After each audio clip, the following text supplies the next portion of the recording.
সেই জীব অনাদি বহির্মুখ, অতএব মায়া তারে দেয় সংসারে। আর কোনো কারণ নেই। একটা উদাহরণ দিলে বোঝা যায়।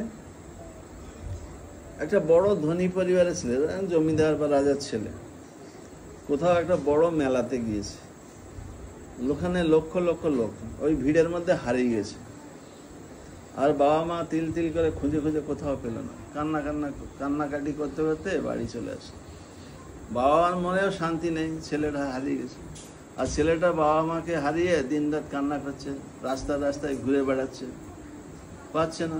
এখন নাই মোবাইলের যুগ হয়েছে, তাকে জিজ্ঞাসা করলে বলতে পারবে, কিন্তু আর পাচ্ছে না খুঁজে। সে যেখানে পাচ্ছে সেখানে একটু ভিক্ষা করছে, কেউ একটা কলা দিচ্ছে, কেউ একটা পাউরুটি দিচ্ছে, কেউ একটা বিস্কিট দিচ্ছে, ওইটাই খেয়ে রাস্তার মধ্যে যেখানে সেখানে থাকছে। জামা কাপড় সব ছিঁড়ে গেছে। এখন এই জগৎ থেকে সে শুধু দুঃখই পাচ্ছে। কেন দুঃখ পাওয়ার কারণ কি? সে বাবা মাকে হারিয়ে গেছে, বাবা মাকে হারিয়ে ফেলেছে। এইটা হচ্ছে তার দুঃখের কারণ।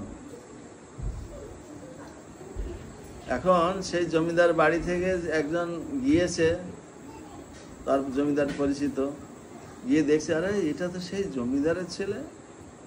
তো ওকে খুব একটু দয়া হয়েছে।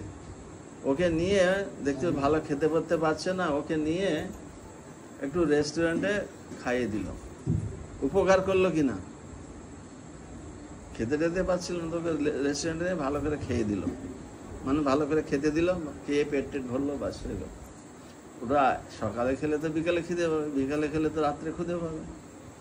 এই হচ্ছে অবস্থা।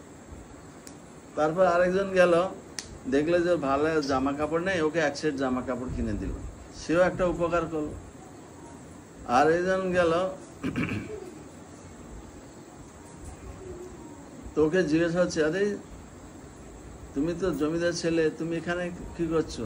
এক কাজ করো।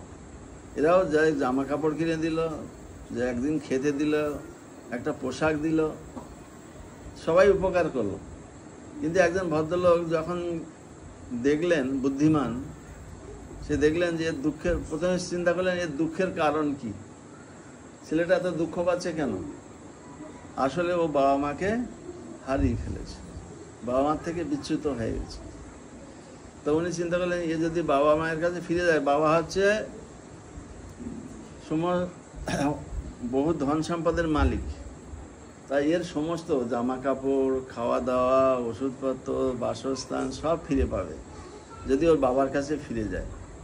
ওকে